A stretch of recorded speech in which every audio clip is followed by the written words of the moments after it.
Alright guys, so welcome to today's video. It is yet again that time. It is Tutorial Thursdays and we are going to be going over tips for having an approach to your first client or a meeting with your first client. This is based off of experience that I've had just this week. Possibly my biggest client to date. I have sent off a quote today and hopefully we'll hear back from them soon. However, we'll jump into it and I will endeavour to answer any questions you have if you leave them in a comment down below. So with tip number one, own your own weakness. So many creatives I know have these sort of traits, be it nervous, anxious, shy in general.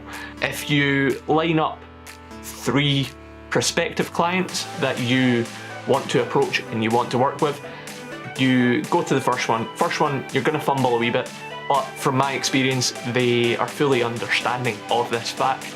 You're putting out an idea that you're passionate about. So line up 3 clients or more and hit them in quick succession.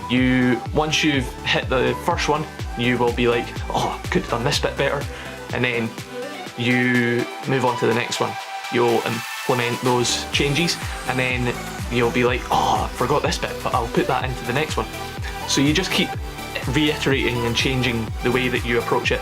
And nerves do not mean that you will get a black mark against your name when you approach any clients, really.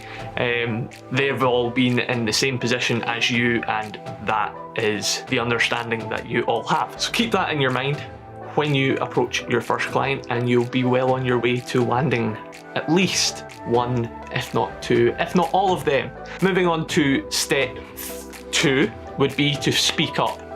I am the world's worst for this. I tend to mumble quite a lot, and if you calm your voice down, calm your nerves as much as you possibly can, like I said, if you hit them in quick succession, you end up becoming more comfortable with what you're saying and the nerves don't really affect you as badly. But in that first one, take a second, calm yourself, clear, collected, and plan out what you're going to say to a certain extent. Always leave room for a wee bit more expansion, and if they are able to input with a couple of questions, that's even better because it shows that they're interested, and then you can sort of elevate yourself with the fact that they have inquired a wee bit themselves without you leading them too much into it. Tip number 3 would be to prepare a 30-second pitch. This is also known as your elevator pitch. So you don't have to stick to it primarily. However, majority of people have very, very tight schedules and therefore want you to get to your point very quickly and very succinctly. Having an elevator pitch and repeating it a few times before you even go anywhere with the client or talk to the client will always give a better impression, and it shows that you are prepared. Think of it as you get into an elevator and the guy standing next to you is Gary Vee. You want to pitch your idea to him. It is an opportunity in a lifetime, but he is getting off at the next floor. Generally, this will be around a 15 to 30 second gap in which you can solely divert his attention to you and your idea specifically. Tip number 4, and this is the final one, and it's the 3 Ps.